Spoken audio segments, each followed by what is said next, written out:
Le ditanier, l'hymne de la victoire, chanté en langue nationale djoula au sein du complexe industriel Bobo 3 de la Sofitès. À cette traditionnelle montée des couleurs dans les hauts bassins, les corps constitués de la région avec la gouverneure à leur tête se sont rassemblés autour du président de l'Assemblée législative de transition, Ousmane Bougouma. À travers cette montée des couleurs nationales, les autorités veulent réveiller l'esprit patriotique des forces vives et des corps constitués de la région et les inciter à donner le meilleur d'eux-mêmes à travers le travail bien fait. Je me réjouis de la tenue effective des activités de chaque département ministériel dans notre région et encourage vivement le suivi rigoureux des différents chantiers en cours par les services techniques déconcentrés dans la région des Hauts-Bassins.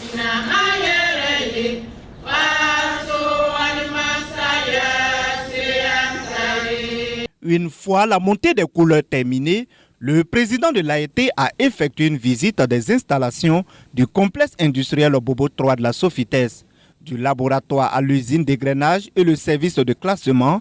Dr Ousmane Bougouma a pu observer de près le quotidien des agents de cette usine de la Sofitès qui font tout leur possible pour mettre sur le marché un produit de qualité et compétitif. Nous constatons ici que nous avons une société qui est aux standards internationaux et qui produit de la fibre de qualité et qui permet ainsi au Burkina Faso d'avoir un coton qui au niveau du marché international se porte très bien.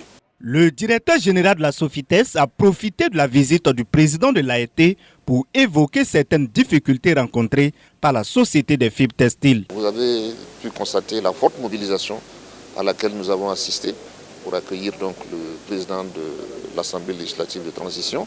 Et nous avons expliqué au président les difficultés que nous rencontrons par rapport au prix des intrants agricoles. Ça, c'est une des grosses difficultés que nous avons eues cette année. Il y a eu un renchérissement du prix des intrants, toute chose qui a constitué un frein dans la production cotonnière.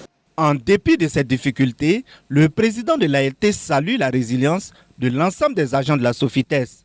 Le docteur Ousmane Bougouma a exprimé aussi sa gratitude envers la détermination et l'implication de tous les producteurs de coton qui, malgré les difficultés sécuritaires nationales et internationales, maintiennent le flambeau de la filière coton au Burkina Faso.